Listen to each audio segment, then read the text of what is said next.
frequently the leader in the course of our work or after our work, when going back to their day-to-day environment, was stuck or stopped or constrained from actually becoming who they could be.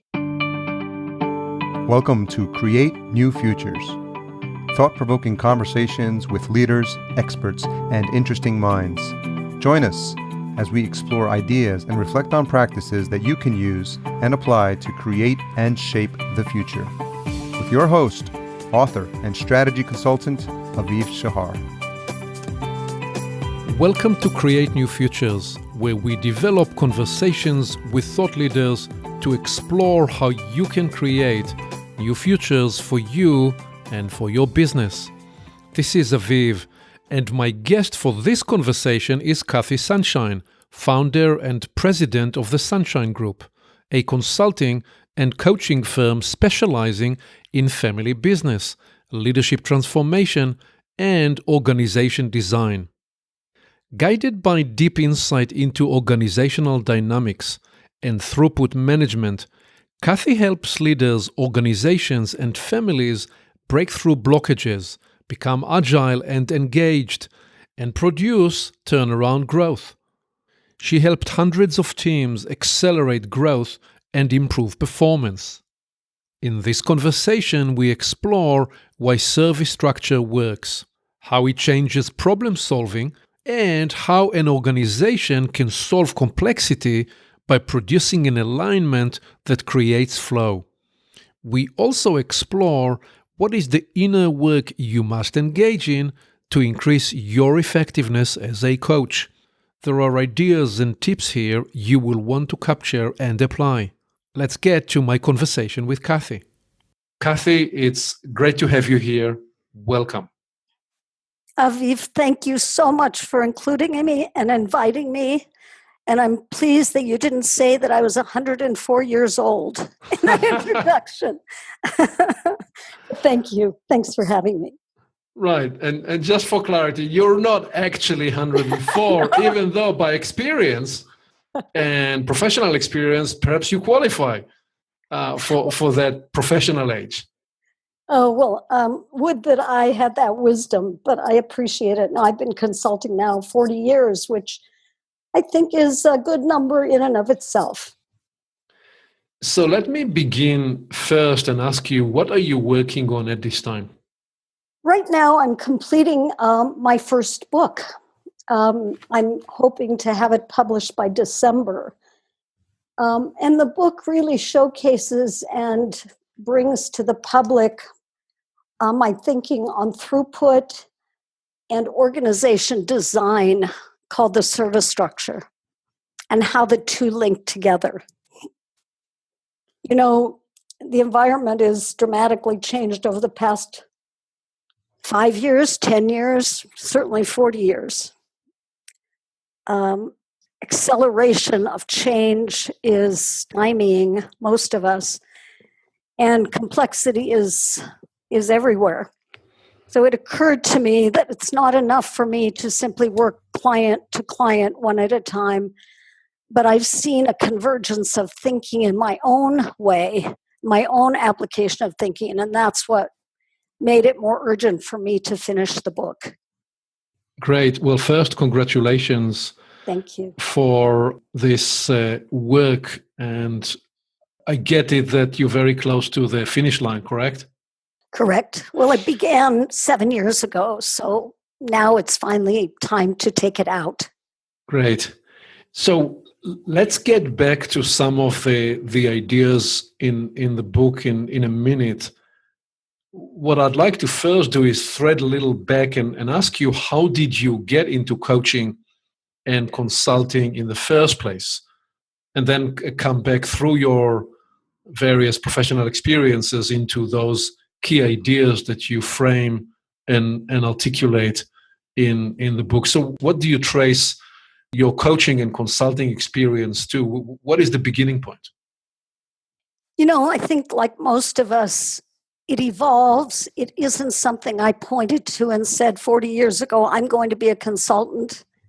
But I think it comes back to this theme where I'm just insatiably curious. From early childhood, I remember how curious I've had this impulse to try and understand how something works and how it fits together. I remember as a 9-year-old going to my new school in 3rd grade, which is sort of a tricky year because you want to have friends. And I remember sitting on the sidelines of the play area during recess and deciding that I'm just going to study how this thing works. So maybe I can make friends. And I remember watching what she did and what he did and what they did and just watching how this whole system worked together to try and frankly figure out how to fit in. So that desire, curiosity, observation, now we would think of as systems thinking. How does a system operate? But at the time, it was just me wanting to figure out how to make friends. But that hasn't left me, and it probably has been there as part of my life for a long, long time. I'm curious, and I'm a bit of a sleuth. So that's how consulting began. I began by coaching people around questions they had, and I seemed to be able to come up with observations that they hadn't seen before, perhaps because I was looking a bit broader. But that's, it really came down and still comes down to curiosity and being open to having fewer and fewer judgments of my own so I can actually meet people with a wide open slate. Right. Well, what's striking in the way you describe this even early experience is that, if I hear this correctly, this is you in a new setup and you are observing the environment, observing other people in the environment, in this case, children your age, and there is a part of you that you observing the system, and I think that's a meta level process that evolved in you much later in life in a much more conscious way. But it's striking because I've never heard you tell this story, and that's what I hear and I mentally picture when you describe this setup. Am I getting this correctly? And how would you rephrase or restate what I just said? Well, I think you're right on. And it's a funny, people don't talk about observing ourselves as observers. But I think I knew many, many years ago how important it was how I entered the picture. And I teach it even now, that it's critical that if I have any feelings about a client or a situation where I'm actually there as a consultant or a coach to a system or a family, that it's critical for me not to have an opinion about it. Because if I have an opinion about it, then I'm going to enter the room in some ways a little tainted, not clear. So, for a long time, I've been very aware of awareness and paying attention to that because I think it's my responsibility. What happens then is that if I'm pretty clear, I end up asking questions that are very different and more provocative that really are in response to the client or the other person rather than in response to something I want to know. I'm not solving my own problem. I'm actually listening to their queries, their questions, their pain, their process, and allowing myself to find the questions through their questions and taking note of how to solve this problem, how to watch what works. It's critical that we know how we enter the room with the client. We understand if we have biases, what they are. And a bias can be excitement. It can be, I really want to work with this client. I really like them. It's just, I like to hold myself to a place of being more transparent and visible and empty would be a better word. Because then what I found is I seem to be more effective in listening to the client's needs and expectations, and being a little more provocative or evocative in the questions that come to me. So I don't go into a client project with an assumption as to what I'm going to ask. Right. Well, so this is fascinating, and I just want to follow up from this and go with the flow of this conversation. And two questions. So first, why then is it so important to show up for the work with the client without biases, transparent, as you say? And that's question one. And question two, what then is the work, the inner work, that you must engage in and be generative with, such that you are able to be on point, bias free or bias clear, or at least as close as possible to it? Whoa, you're really taking us in a different direction, but let me see if I can answer it. The reason I think it's important, and I would say critically important for an effective coach or consulting engagement, particularly when you're working in very complex systems like organizations or families or businesses of any size, I believe it's important to go in open so that we don't have assumptions that can drive the intervention in one or another direction. Because I think when we have assumptions, and I think it's difficult, if not impossible, as human beings not to walk in with certain assumptions. Mm. But the more open and calm and without intention we are, intention simply being to help them grow, I think the more effective we are. I've had meetings with clients where I have an assistant who will come with me in a sort of a strategy session, let's assume. And the best meetings I've ever had are meetings where I cannot actually pinpoint what happened in the meeting. I actually gain feedback afterwards as to what was the most impactful. Because I want their conversation to drive my thinking and my facilitation. But that goes in a whole different direction, Aviv. Yes. If we go back to inner work, honestly, I just hold myself to being authentic in the way I feel. Right. Which is painful, actually, sometimes. How so? Well, if I'm triggered by one or another person, I have to look at that as my trigger and where is that coming from? And that informs the decisions I make about how I approach the client, whether I can work with that client or not. I mean, we're human beings, but most of the time when I feel an emotion, it's something for me to learn, nothing about them. Right. So my inner work becomes very stimulated by, I wonder what that was about. And I have my own methods for helping to analyze that and release it. Yes. Yes. Well, let's speak this is fascinating, because the big message in what you just shared there and put the magnifying glass on, to me, says the following, which is that we can never assume that we can walk into a client situation and work with a client, period.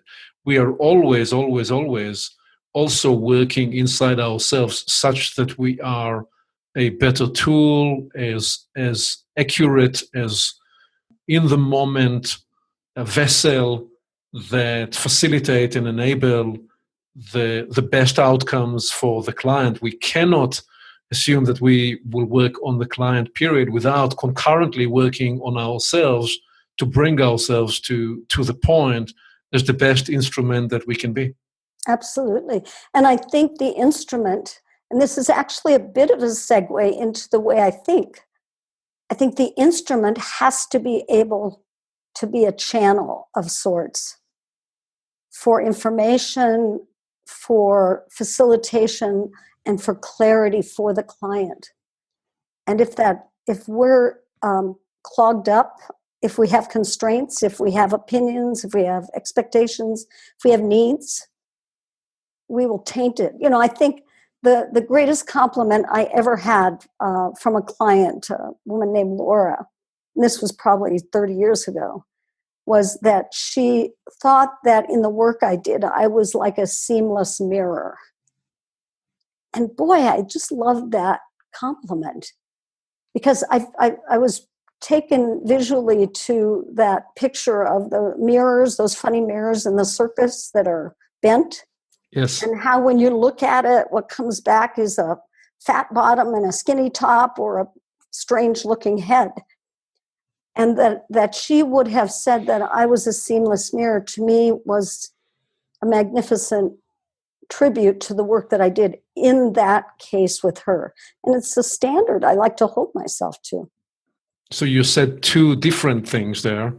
In one part of you use the term a channel that filters insights and know-how and intelligence about the system you're in. And in the other part, you are a mirror, right? There is no cognitive dissonance or contradiction, though these are two different metaphors. They both work concurrently and highlight a different aspect of the work, correct? It's true. It's true. It was two very different metaphors, but I'm saying the same thing. Yes.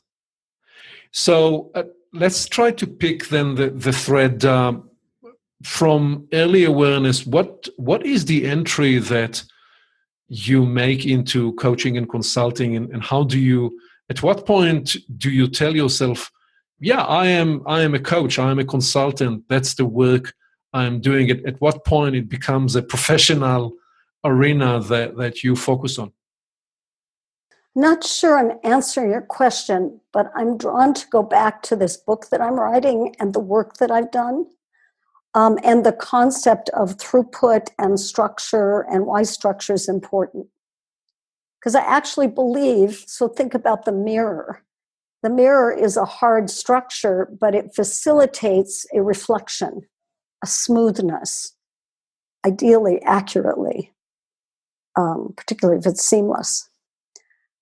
But what I've seen with the thousands of people that I've coached, here's what would happen. If I were extremely effective in coaching a business leader, the leader would feel more empowered, more clear, a sense of self, higher sense of self and stability. And they, in turn, were then able to contribute back to their organizations in much more humble but effective ways. And I learned, because I like solving problems, that frequently the leader in the course of our work or after our work, when going back to their day-to-day environment, was stuck or stopped or constrained from actually becoming who they could be. And it was painful, actually. One of my pet peeves is creating dependency with a client, and I want them to be able to go succeed. And I kept experiencing, and I started watching myself hold back from the work I was doing with an individual until I understood their organization, because I didn't want them all dressed up with nowhere to go.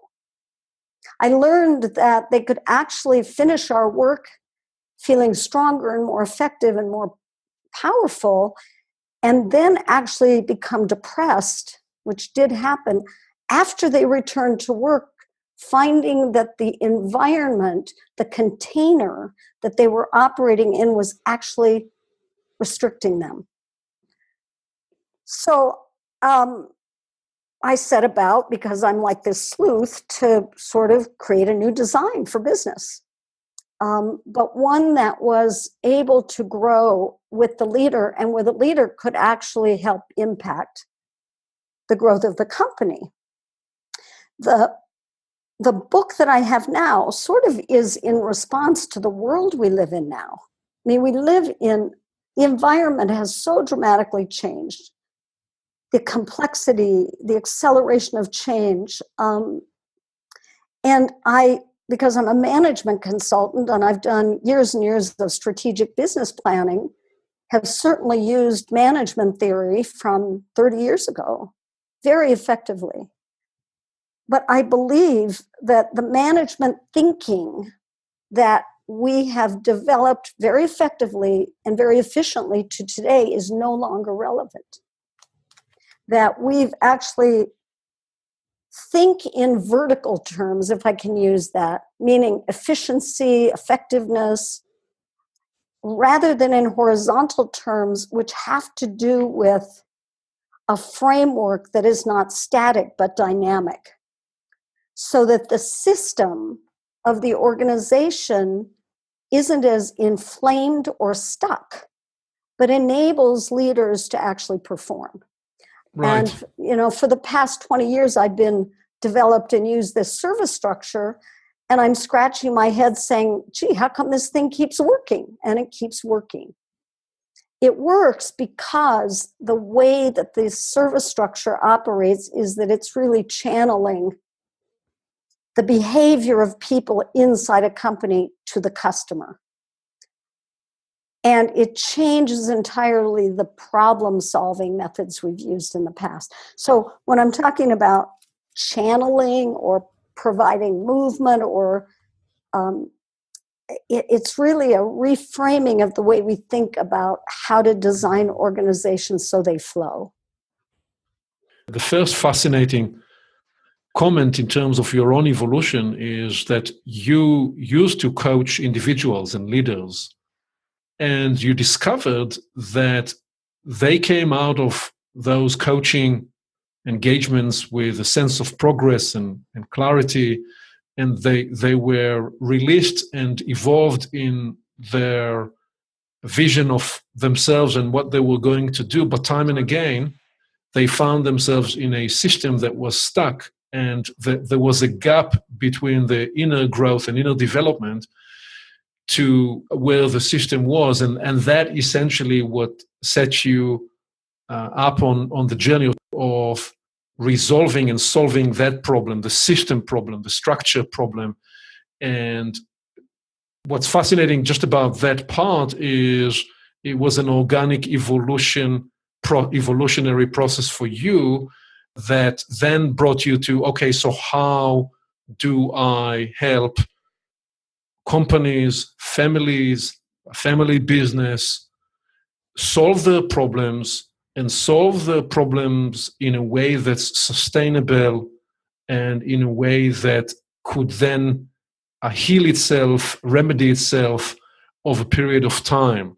You wanted to give them a set of tools that they will become sufficient in their own self-healing and self-direction in their strategy and business success. Right. I'll add one more piece. At the same time, I was consulting with organizations. So I wasn't just coaching. I've been doing strategic business planning and consulting work at the same time, concurrently with any coaching, sometimes within, sometimes without. But I've always been working within an organizational system as well. So when I was this service structure mentality, the service structure design, actually became a distinctive part of my strategic business planning. So I was working with organizations in understanding their current reality, their vision, and their strategies, and I would insert a structural element in it, which actually enabled them to perform. There are many books today telling us what we need to do to deal with the complexity, to deal with change, to deal with this flat global technological environment. But what service structure does is actually teaches an organization how to do it. It's actually a very pragmatic and practical way of designing themselves so they actually can implement the strategies, execute on them. So So if you need to explain in a simpler way what a service structure is, how do you explain that? What is the narrative, the story that frames what is a service structure? The service structure is actually, it does not take the place of an organization structure. It's important to know. But the service structure stands on 3 pillars. And the first one is relevance, because, so if I'm simply describing the service structure, it's a construct that aligns all of the internal departments of a company to the external customer, but in an integrated way. So the 3 pillars are relevance, alignment, and buoyancy. In a service structure, the most important pillar, this one called relevance, has identified the external customer, what you might think of as market segmentation. It brings the marketing department into the core. Because in a service structure environment, you're actually tethered or anchored to the outside, not the inside. Mm-hmm. So in a service structure, we identify the market segmentation, and there may be many customers. There may be a half a dozen. But we segment it based on their expectations of the company. Once we know that, basically, I redesign the departments in alignment with that customer so that the internal accountability, that's the second pillar, is alignment. All of the departments become linked to each other in coherent alignment with that external market segment. And then buoyancy is how quickly it can respond to that customer's at the speed of need. So the service structure becomes a horizontal environment, ideally with fewest constraints, linking the external customer needs with the actual implementation or execution on the inside. It changes the departmental accountabilities so that departments are accountable to a single customer, either on the inside or the outside. So the service structure is a cohesive design that reorients the functions of a company to the external customer.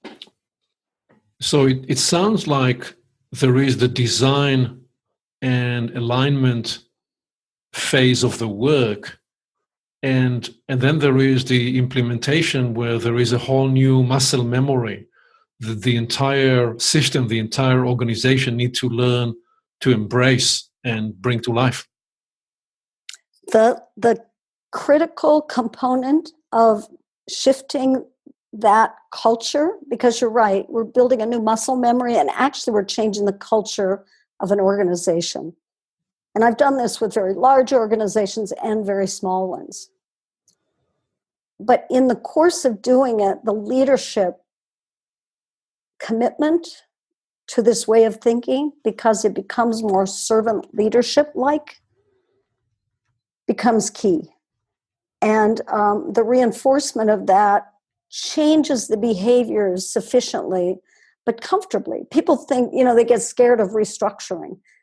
In a service structure environment, it's so logical that the muscle memory almost goes back to knowing this is the right way to do it anyway. Mm-hmm. I actually think we're very conflicted today, the way we've designed our organizations. I mean, old management theory has taught us to problem solve well, but we're solving to more minute problems. We're solving to symptoms rather than to the entire construct or system that's required to move fast enough in this environment. Can you add to this picture you're painting your usage of the idea of throughput management and flow? How do they play a part in this design?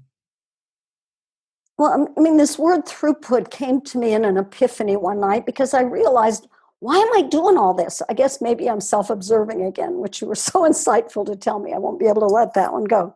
But the question in my mind is, so why does this work? What's working about this service structure? I know it's logical. I know nobody really resists it. It's easy to do, but it's complex to implement. But why does it work? And I realized that the way that I think has everything to do with the removal of constraints, not so much solving problems. So if I know why I do things, or if my company understands its relevance, meaning I am unique in this market because I provide these things, then the real question is, how do I provide it smoothly and more quickly? What's the construct? What's the infrastructure? What's the design of my business that either enables flow or throughput of services or restricts it?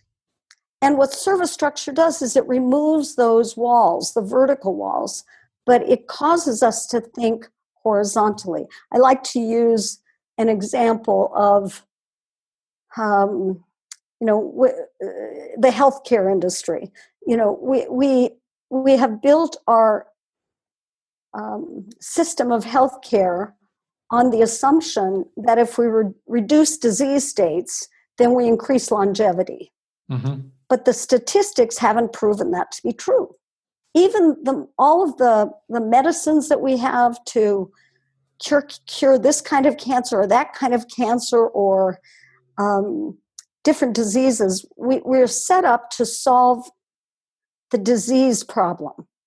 But we now have researchers that are pretty excited about the fact that they're not focused so much on individual diseases, but they're solving a problem of longevity. So these researchers said, well, if we just shift our focus and start saying, how can we live longer? They began to realize that there are ways in which we can focus on longevity, which is, I call that horizontal problem solving. And by doing so, preclude diseases from occurring in the first place. But we have a whole infrastructure set up to look at vertical problem solving. Well, in organizations today, that's how we're built. We are invested in the disease. Correct. And the industries that were constructed around the disease, rather than invested in the life, the longevity, and the healthy part of the system. That's the metaphor that you are using here, and it is absolutely relevant to the company and the corporate arena. The cancer, I just heard last week that those who have been focused on curing cancer have just come to a realization that they've been focused on their body part, cancer of the breast, cancer of the groin, cancer of the heart. And now they've begun to shift on looking at cancer as the type of cancer it is, not the body part.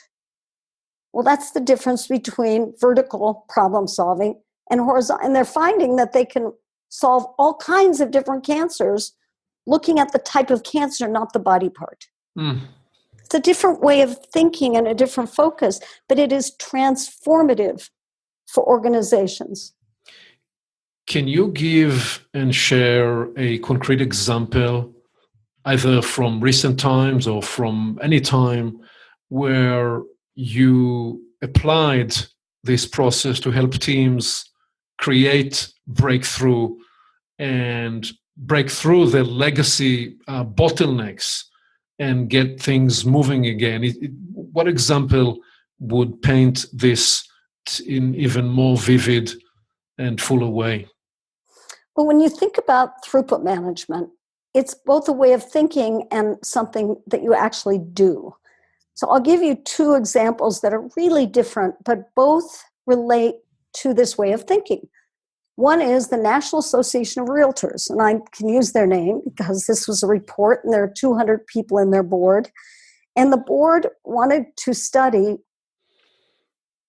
the National Association of Realtors has two headquarter locations. One is in Washington, D.C., One is in Chicago. It's a really effective organization. This was 10, 15 years ago. And the board had been asking for years, why do we have two headquarter locations? Why don't we merge them? We can save money. We can get much more leverage out of our employees. We can be more focused. It's just more efficient. And I was pleased to be awarded a contract to help them analyze that. Well, I'm not a financial real estate person, but I brought on my real estate folks and I brought on my financial folks, and I did a component called strategy. So what we discovered, which wasn't a surprise, is we'd get more economies of scale by merging the physical locations. And we looked at, should we sell Chicago or sell Washington, D.C. to get these economies of scale? So we discovered that financial and real estate question. We looked at the employee base, and would it be less expensive to have employees in Chicago or Washington? So we did that human resource study. When it came to strategy, I asked a different question, and that was, what do you do for a living? Who do you serve? Who is your primary customer? And in doing so, we were able to tease out the critical importance of having two locations. Because in Washington, D.C., they provide lobbying and expertise for the homeowner, whether you're a realtor or not. Their primary customer is those of us who own homes, are those of us, the primary customer. From a Chicago standpoint, their primary customer is the realtor. They provide testing and evaluation and sanctioning and resources for them. Two entirely different customers. Were we to merge those locations because of real estate and financial considerations, it probably would have slowed down the effectiveness and growth. In fact, I would probably guarantee it would, of the National Association of Realtors. So they were insightful enough to not only see that, but choose to keep the locations where they are. That's a service structure discussion. Now, if I shift to another company that was draining money, a technology company, they've been losing money for years. They brought in a new CEO who brought me in. We did strategic work, and I really initiated a service structure. This is a company that had fiefdoms. The field didn't get along with corporate. The leaders had been compartmentalized, and the functions were really very possessive, internal. And within a 9-month period using service structure, it entirely shifted the way of thinking to an external anchor. The company grew 1,300% in, I think, 3 years, and turned themselves into award-winning national technology company in a very short period of time, all because of service. But that's the power of thinking in an entirely different way. All because this process, the new way of thinking, the new way of working, the new alignment, in essence, helped those systems free up and release the creative and productive capacities. One of the things that I find increasingly that I say to teams is that I get to sit with very smart people around the table in some of the most admired companies in the world. And more often than not, perhaps in 70 or 80% of those situations, I find the teams are only using or applying perhaps 40, perhaps 50% of the productive and creative capacity. So much in the system is stuck. It begins with how they structure the conversations or how they don't even listen to each other in a very effective way. That's why in the work that I do to help teams create a new future for themselves as an organization and as a business, it begins with the structure of the conversation. What you're painting is that it has to include and encompass the entirety of the structure and the organizational design and structure such that there is flow, such that there is throughput, all anchored on the relevance and the purpose of why this organization or company is in place in the first place. Absolutely. You know, when I talk about structure, Aviv, I talk about how we think and what we do. And what you're talking about is when we have conversations, they are outputs of how we think. And I think structure is just critical. I mean, I think about these pillars, if you will, but I really believe, I think we have terrific leaders. I work like you do with wonderful, skilled, bright, insightful leaders. And it's such a joy to be able to, I don't think we need a lot of leadership training, at least not in the organizations I'm working in. But I notice, what is it that is so difficult for them to execute and perform? And over again, I go back to structure and how the container exists to enable them to keep growing. You know, right now, there are problems that this solves. One of which is old management theory is old and it's vertical. But the other is that we live in such a complex environment and how human beings deal with this complexity is important. Because one of the problems this solves is, with all the complexity, people get paralyzed. And they end up, because they're afraid they can't sort of make their way through the complexity, the change, they actually begin to solve smaller and smaller problems. Like Yes. we were saying, the brain takes us to sort of deconstruct so we can get a handle on it and we feel like we're more in control. And they try to deconstruct it and they get paralyzed and exhausted. I mean, you ask people in any reasonable sized company, they'll tell you they're tired. Yes. And I believe it's because they're ending up what I call polishing an exquisite maze.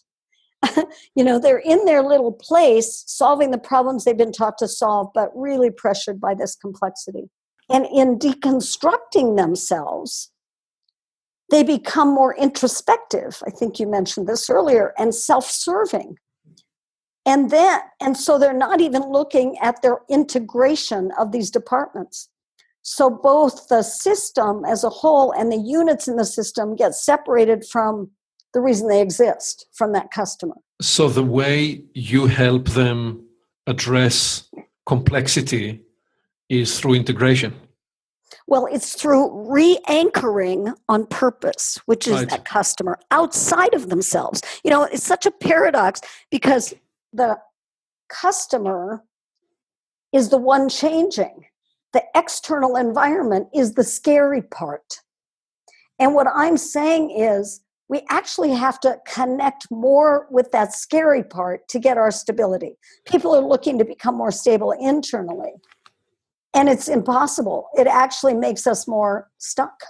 How fascinating. It's almost as though we need to work against the reflex, the instinct of wanting to stabilize and focus inwardly.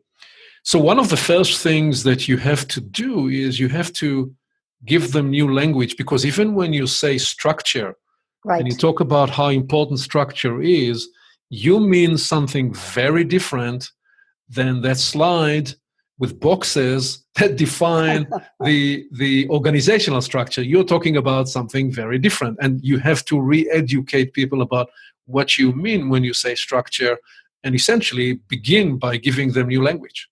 I think you're right. And in fact, in the book, I really have to begin with defining what I mean. That that structure is more a construct, but to use the word framework softens it. Mm-hmm. And so, you know, we're looking at, can structure establish the through line that enables people to see through the complexity? Because structure is seen as static.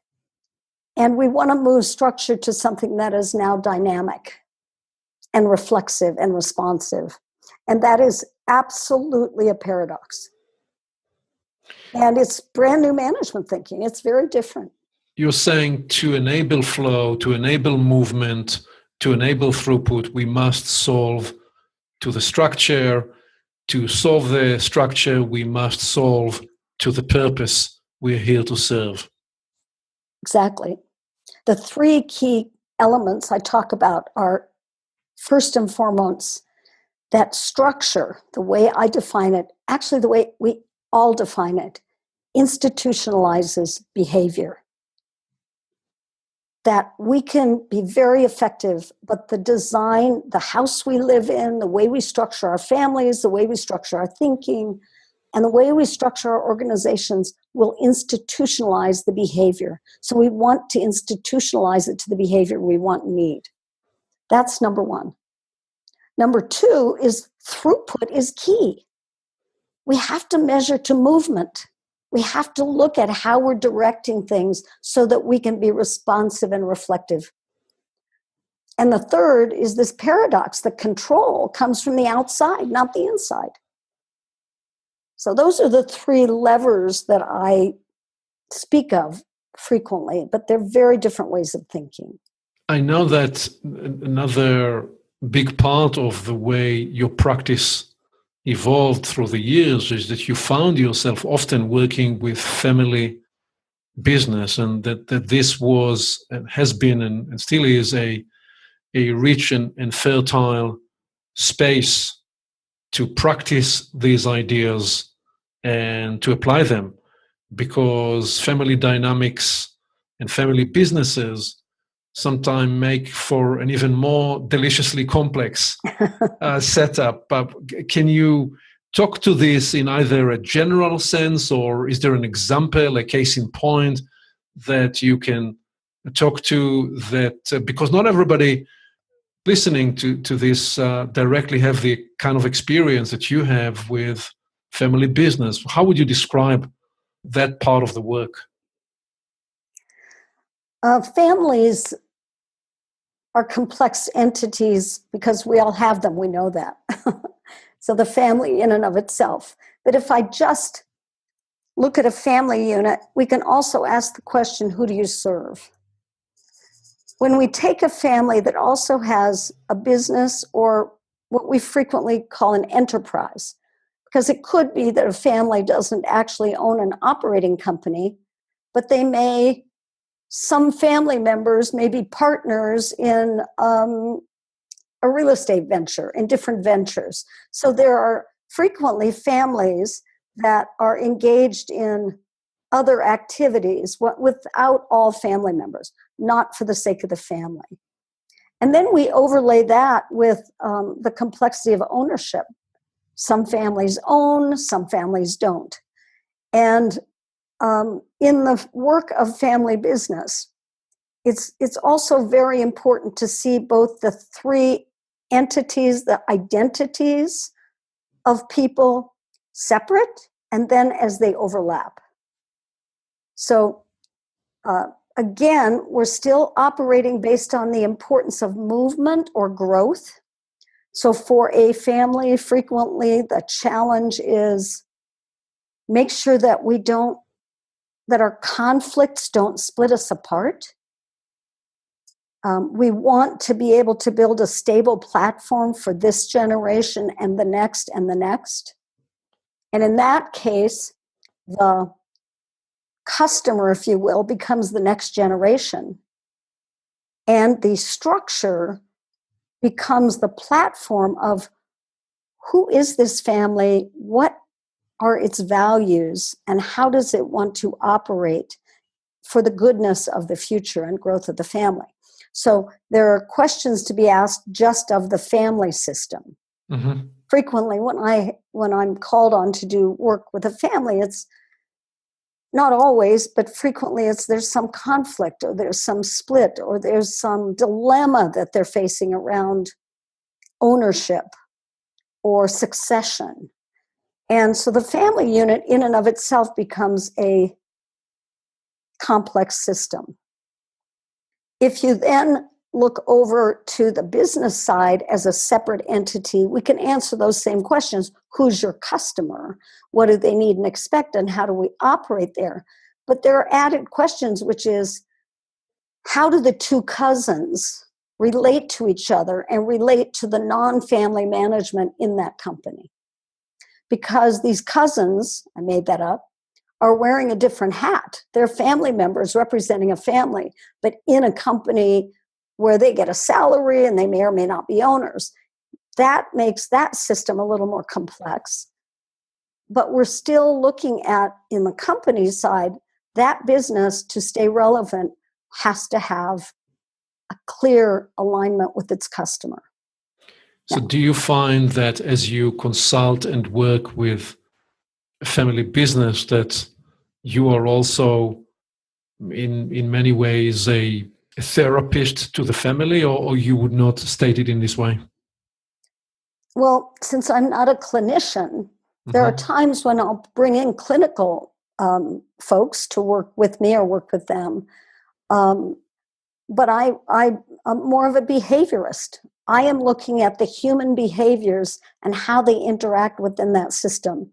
And in doing so, quite frequently, we can resolve many of the perceived conflicts because frequently, if not always, the participants aren't seeing themselves in the larger system or understanding or have a voice to look at what is it that I want, respecting themselves as individuals as well as family members. All of those component parts become important in then reconstructing the family and making sure everybody wants the same thing, that they have the same, if you will, customer. Yes. Let me ask you two questions at this point and see how you weave your thoughts in response.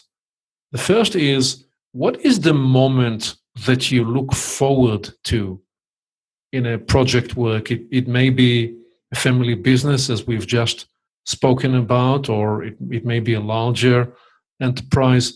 What is the moment that you look forward to where you know that the work perhaps has reached a pivotal point? But I don't want to define the answer. You may describe a whole other moment in the work. So that's question one. And question two, right next to it, which part of the work you do you enjoy the most? It may be the same answer. Okay. Most of the time when I'm working with a company, even when I'm facilitating strategic planning, there's some level of anxiety. I'm facilitating an alignment of decisions and thinking and relationships. The reason I do this work, it's not just the moment, the reason I do this work is when I watch the anxiety, when I see awareness on the faces of the people with whom I'm working. And it's almost like there's a breath of fresh air. It's like I call it an aha experience, when all of a sudden, individually or collectively, they breathe a sigh of relief because there's a sense of, oh, shoot, I never saw it that way. The moment of insight that occurs, when that occurs, I know they will never be the same in a good way. When there's aha, I didn't ever see it that way. I believe that insight or accurate awareness of the reality begets change. No matter what happens next, obviously I'd like to guide that or help them create a vision for it. But it's in the moment where something changes in the energetic field or on the faces of the people there, and I know they're different. They can't go back. Yes. That I love. And that's what I enjoy the most. I think that's why I do what I do, is I'm pretty good at working in complex complex environments and identifying ways through it for a group of people so they feel less anxious and they can move. This is about movement, throughput. It's about constraints that are in people's minds, in their hearts, in their experiences, but also in the way they've designed their world.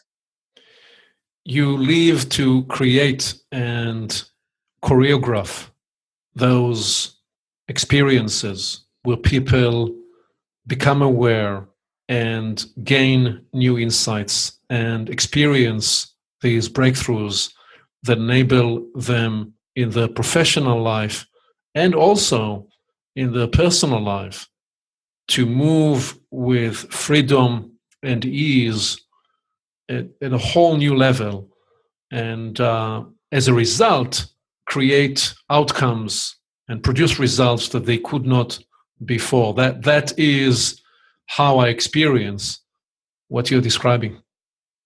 It's exactly how I feel. And ironically, Aviv, I tell people sometimes that remember this moment, because when we're finished, you may not know that you didn't know it. I want it to happen with ease and with comfort, and with an assumption that it's just the most natural part of change. It's what I often find is, but I've gotten to the point where I want to say, now remember this conflict right now, remember this issue you have. Okay, we're going to come back to that in about 2 months. Right. So you are raising here this other dilemma of the facilitator, the coach, the consultant, the magician, whatever the word is, that enable points of and moments of breakthrough, which is when people gain a new insight. Perhaps it's like there is somebody flipped the switch and there is light in that room. How do you sustain that breakthrough realization and insight without it being diluted by then the broader, greater light that fills that room? That's an interesting developmental challenge. And ultimately, for people to sustain it, they will have to develop, where we started this conversation, Correct. that meta-level awareness, which is they will be concurrently aware to the process, the system, to their experience, and also aware at another altitude of their own awareness and how that awareness feels different and works differently in and through them. And they need to have the curiosity to codify that experience in some way such that it is traceable and they can harvest it to moments in the future. You ultimately are trying to impart and transfer that experience to them such that they will then be able to do it for themselves when they face new challenges in the future. In other words, instead of just solving a problem or releasing a blockage, for them to gain the operating system that enable the breakthroughs so that they can in the future facilitate themselves and other people in their ecosystem to do the same. That's a tall order and requires people that would be interested and open to engage with your process at that level, and yet it can be done. It can be done. Absolutely. You're articulating something that you know is so complex and has so many parts. And as you were describing it, I was bringing it back to the dilemma for the consultant. Because for the consultant, again, to remain that seamless mirror, it's also important to smile and let it go. Explain more what you mean by smile and let it go. When there's reached this awareness or insight level for others, what you were talking about is enabling the light to really expand and magnify. You know, their insight can take them somewhere. I want to say two different things. Let me go to the client. The most beautiful part of strategic planning is that you can actually build a framework for them to sustain this new level of thinking. Because now you can revisit the vision and the values they want and help them establish a framework with service structure that enables them to grow. For the consultant, there's a letting go. There's a joy in watching. There's a joy in participating in the breakthroughs. There's a humbleness that comes with knowing whether they know where it came from or not. They will move. And so at this one time, there's a helpful framework that we can do. And there's another time that we ourselves must change. And smile and let them go and bless it to take on its own journey. Yes. And that does take us back to the very beginning of our conversation around the work we have to do. Yeah, it occurs to me that part of what you're describing is also an element of parenting in many ways. And in the consulting context, I think what you're describing is that holding your space intactly and at peace is a necessary condition to also create and make the space for the client to own their space and take full responsibility to their leadership of themselves in their space.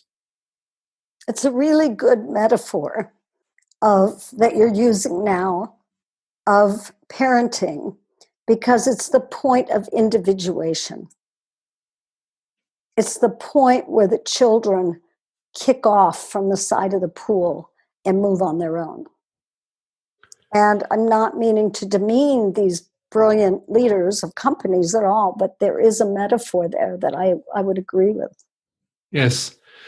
Well, Cathy, time flies, and as in all our many conversations over the years, we go on a tangent and we continue to explore it, and it leads to new tributaries of appreciation and understanding. And here we are, we do need to approach lending.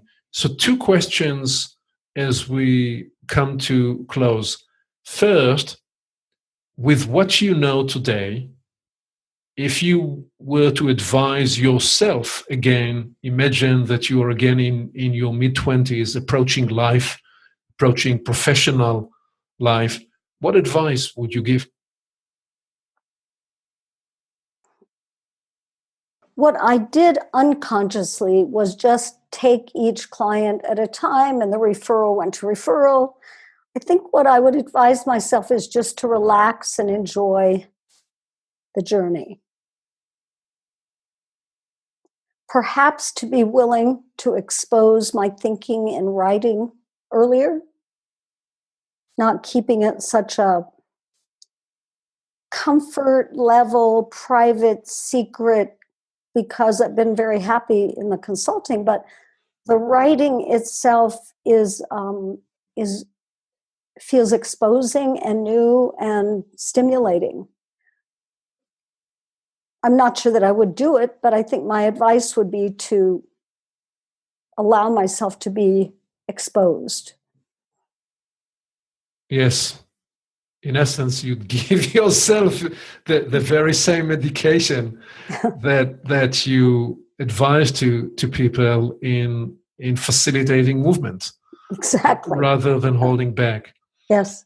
So with this and with this rich exploration, as we bring this to lending, what parting wisdom would you offer to people listening to create new futures?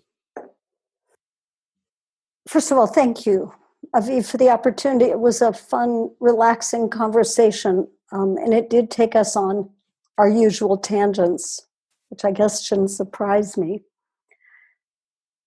My advice would be to challenge ourselves to look in terms of movement, to look at why we're doing something, who we are, and who we're there to serve. and you could take it to a spiritual level, but now I'm thinking in terms of families, our own desires, and look at what may be in the way. So if you think more in terms of who I am, what am I doing here? What do I want? And then how do I facilitate movement to that end? What are the constraints to my achieving that? I would just remain curious, focusing on constraints to movement rather than on simple problem solving. Beautiful. Thank you so much. This could easily be a launching pad for a whole other conversation, especially as you mentioned the spiritual and purpose dimension of that, perhaps to be picked up and taken up another time. Thank you so very much for sharing these thoughts. And as soon as the book is out, is there a working title for the book that you can share? The working title is Throughput, the Structure of Flow. Throughput, the Structure of Flow. And I'm hoping it will be confusing enough and paradoxical enough to cause people to be curious. But thank you very, very much, Aviv, for the opportunity. Here we are. We've landed this Create New Futures journey, and it's your time to take action. Here are a few steps you can take this week. First, observe yourself. See how you enter the picture. Practice being free of opinions and disarm judgment. Enter the arena clear, calm, and centered. Second, identify and focus on the people you serve. Be open. Become a clear mirror. Let their need fashion your inquiry and inform your approach. Third, pivot from solving smaller and smaller problems to putting in place structures that enable movement. Discover your higher sense of self not in your diplomas, titles, and/or medals, but in what you make possible and how you facilitate flow. One more thing, you can reach me directly by phone and on email to explore how we can help you and your team create your new future. See you next time.